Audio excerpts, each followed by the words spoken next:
আসসালামু আলাইকুম প্রিয় দর্শক, অন্য মঞ্চের আলাপ চাইতে আপনাদের সকলকে আমন্ত্রণ জানাচ্ছি। আজকে যে বিষয়টি নিয়ে কথা বলবো, সামাজিক মিডিয়া, আন্তর্জাতিক গণমাধ্যম এবং আমাদের প্রতিবেশী দেশের পালপিটিশন দেখার পর আপনারা সবাই বুঝতে পারছেন যে বাংলাদেশে মার্কিন সেনা অবতরণ এখন টক অফ দ্য কান্ট্রি।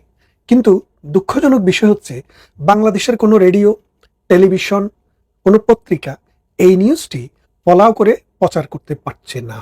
অর্থাৎ আপনাকে পিটাবে কিন্তু আপনি কাঁদতে পারবেন না, এমন একটি অবস্থায় বাংলাদেশ চলে যাবে।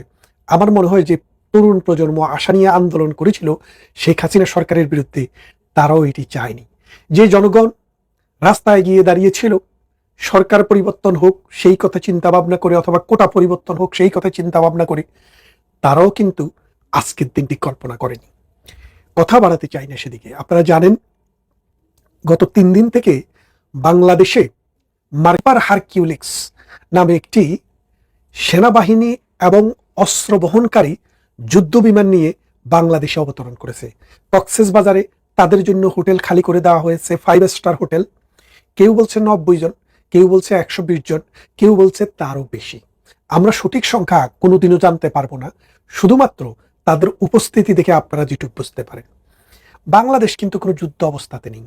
বাংলাদেশ ভারত, পাকিস্তান, নেপাল, ভুটান কারো সাথেই কিন্তু যুদ্ধ করছে না। তাহলে বাংলাদেশে কেন সামরিক অস্ত্রবাহী জাহাজ, সেনাবাহিনী নিয়ে এই চট্টগ্রামে, এই কক্সবাজারে অবতরণ করবে, সেই বিষয়টি আমরা এখন খুবই সন্দিহান এবং ভীত সন্ত্রস্ত। ডক্টর ইউনূস 8 আগস্ট 2024 ক্ষমতায় এসছেন, কিন্তু শেখ হাসিনার সরকার কিন্তু 5 আগস্টেই চলে গেছে। তাহলে 5 থেকে 8 এই যে 3টা দিন, এই 3 দিন ডক্টর ইউনূস কি করেছিলেন? ডক্টর ইউনূস এই 3 দিন আমেরিকার সাথে চুক্তিগুলো কমপ্লিট করছিলেন, যে আমার বাবারা আমি বসাচ্ছি, আমার বাবাদেরকে আমি কি দেব। আপনি যদি শেখ হাসিনার পুরনো বক্তৃতায় ফিরে যান, দেখবেন তিনি বলেছেন যে আমার কাছে একটি ঘাঁটি, সামরিক ঘাঁটি চাই, আমার কাছে সেন্ট মার্টিন দ্বীপ চাই, বাংলাদেশে একটা বেইট চাই। এটা যদি দিতে পারি আমি ক্ষমতায় থাকতে কোনো অসুবিধা নেই। আর এটা যদি না দেই, তাহলে আমাকে ক্ষমতার থেকে সরানোর জন্য ভাড়াটিয়া দালাল ঠিক করতেছে, আর এই দালালটা হচ্ছে ডক্টর ইউনূস। বাংলাদেশের মানুষ তাকে নোবেল লরিয়েট হিসেবে চিনতেন, এখন কিন্তু আপনারা আস্তে আস্তে তাকে যে দালাল, তিনি যে দালাল সেটাও চিনতে শুরু করেছেন।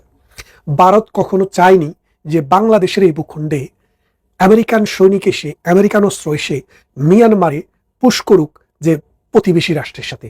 আপনারা জানেন মিয়ানমারে সরকারের সাথে রাখাইন বিদ্রোহীদের বা রাখাইন যোদ্ধাদের একটা যুদ্ধ চলছে দীর্ঘদিন।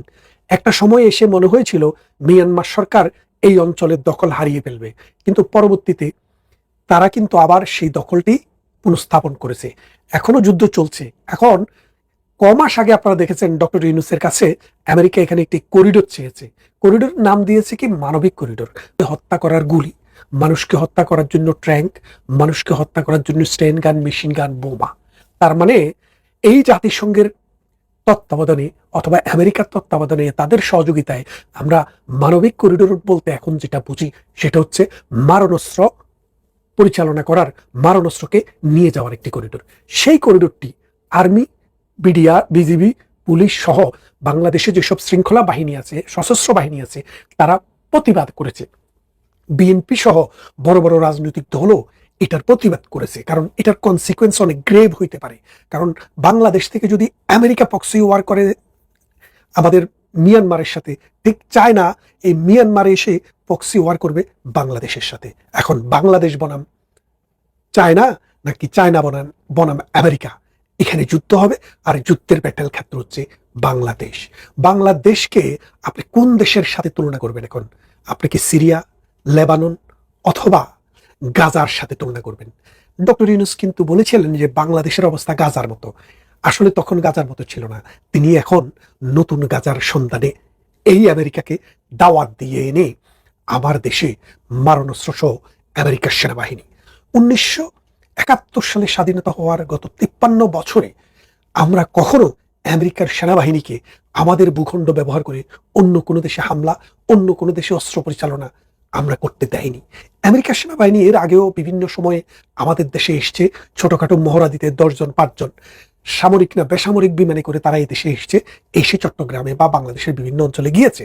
কিন্তু এখন তারা মামার বাড়িতে নিজেদের পরিবহন নিয়ে অস্ত্রশস্ত্র নিয়ে তারা এসে হাজির। এখন বাংলাদেশ প্রতিবেশী রাষ্ট্র, যার 3 দিক দিয়ে আমাদেরকে যারা ঘিরে রেখেছে, তাদের সাথে আমাদের কোনো আলোচনা হয়নি। তারা জানে না কি হচ্ছে, অথচ তাদের ভূমি থেকে আমাদের ভূমির দূরত্ব কয়েক হাত।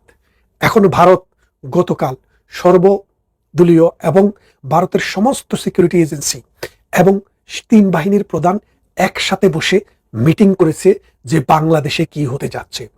আমি যেটুকু জানতে পেরেছি, ডক্টর ইউনূস মনে মনে একটা ভয় পেয়েছে। ভয়টা হচ্ছে ইন্ডিয়া বাংলাদেশকে দখল করতে পারে, এটা মানে জুজু ভয় আর কি। যার কারণে তিনি তার উপদেষ্টাদেরকে বুঝিয়ে আমেরিকার থেকে মার্কিন সেনাবাহিনী এনে নিয়ে দিয়েছেন। এই যে অবস্থা, আপনারা খেয়াল করেন যে 2টি জিনিস আমরা প্রতিবাদ করেছি, আপনারা প্রতিবাদ করেছেন, আমাদের বাহিনীরা প্রতিবাদ করেছে, রাজনৈতিক দল প্রতিবাদ করেছে। তার একটি ছিল বন্দরটি দিয়ে দেওয়া, আরেকটি ছিল একটি করিডোর দেওয়া।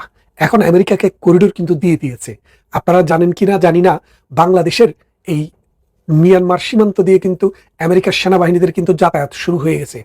ওখান দিয়ে কিন্তু গোপনে কিন্তু চলছে কাজ কারবার। এবং আমাদের সেন্ট মার্টিন 1 বছর হয়ে গেল প্রায়, এটাতে মানুষের যাতায়াত বন্ধ। এখন ওখানে কারা আছে, ওখানে কি আছে, আপনারা একটু খোঁজ খবর নিয়ে দেখেন যে আমেরিকান সেনাবাহিনীর ওখানে ইউনিট হয়ে গেছে। আমেরিকান সেনাবাহিনী এখন ওখান থেকে অপারেশন চালানোর চেষ্টা করছে। তার মানেটা কি দাঁড়াচ্ছে দেখেন, আমাদের ভূখণ্ডেরই একটা অংশ, আমাদের একটি দ্বীপ, আমাদের মানুষ যেতে পারছে না। এবং আমরা শুনেছি সেখানে যে স্থানীয় বাসিন্দা আছে তাদেরকে নানাভাবে প্রলোভন দেওয়া হচ্ছে যে তোমরা এখান থেকে চলে যাও, তোমাদেরকে অমুক দেশে তমুক দেশে পাঠিয়ে দেওয়া হবে, অমুক জায়গায় বাড়ি করে দেওয়া হবে, তমুক জায়গায় বাড়ি করে দেওয়া হবে। অর্থাৎ দ্বীপটি খালি করার একটি প্রকল্প চলছে। এই দ্বীপকে কেন্দ্র করে ভবিষ্যতে কি হতে যাচ্ছে আপনারা দেখবেন। এখন আমরা শুধু বলে যাচ্ছি, আপনারা বিশ্বাস করছেন না। এই দ্বীপটি আর আমাদের থাকছে না। তার মানেটা হচ্ছে ভারতকে ভয় দেখানোর জন্য আমেরিকার সেনাবাহিনী এখানে নিয়ে আসা হয়েছে, এক। দ্বিতীয়ত, এই আমেরিকান সেনাবাহিনী দিয়ে মিয়ানমারে যে রাখাইন সেনারা আছে তাদেরকে ট্রেনিং এবং অস্ত্র দিবে এই আমেরিকান বাহিনী। তার মানে করিডোরও হয়ে গেল, বাংলাদেশে তাদের স্থায়ী বন্দরও হয়ে যাচ্ছে। খুব শীঘ্রই আপনারা শুনবেন যে বাংলাদেশের কুতুবদিয়ায়, সেন্ট মার্টিনে অথবা মহেশখালীতে একটি সি পোর্ট হবে। সেখানে এই সি পোর্টটির বেস হবে আমেরিকার সেনাবাহিনীর।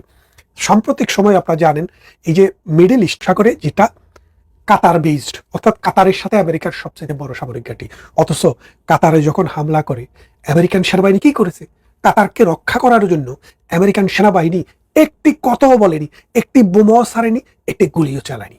তার মানে আমেরিকার নিজের স্বার্থের জন্য যা দরকার তাই করে। তারা কখনো অন্য কোনো দেশের স্বার্থ, অন্য কোনো দেশের স্বাধীনতা, সার্বভৌমত্ব অথবা অর্থনীতির প্রতি তোয়াক্কাই করে না। এখন ডক্টর ইউনূস বাংলাদেশকে যেদিকে নিয়ে যাচ্ছে, আমেরিকা কি ভারতের সাথে যুদ্ধ করার জন্য প্রস্তুতি নিচ্ছে? আমি মনে করি যদি আমেরিকা ভারতের সাথে যুদ্ধ করার প্রস্তুতি নিয়ে বাংলাদেশের ভূমিকে ব্যবহার করে, মিয়ানমারের সাথে যুদ্ধ করার প্রস্তুতি নিয়ে এই বাংলাদেশের ভূমিকে ব্যবহার করে, তাহলে এটা ভিয়েতনামের মতো রক্তক্ষয়ী ওয়ার হবে, যুগের পর যুগ, প্রজন্মের পর প্রজন্ম আমার বাঙালি ছেলেমেয়েরা শুধু যুদ্ধ দেখবে, শুধু অস্ত্র ঝঞ্ঝনানি শুনবে, শুধু রক্ত দেখবে, হোলি খেলা দেখবে, স্বাধীনতা দেখবে না, দেশের উন্নয়ন দেখবে না, তার ভবিষ্যৎ দেখবে না। ডক্টর ইউনূসকে আপনারা খাল কেটে যে কুমির নিয়ে এসছেন, এই কুমির খণ্ড খাবে, আপনাদের অর্থনীতি খাবে, পরবর্তীতে আপনাদেরকেও গিলে ফেলবে।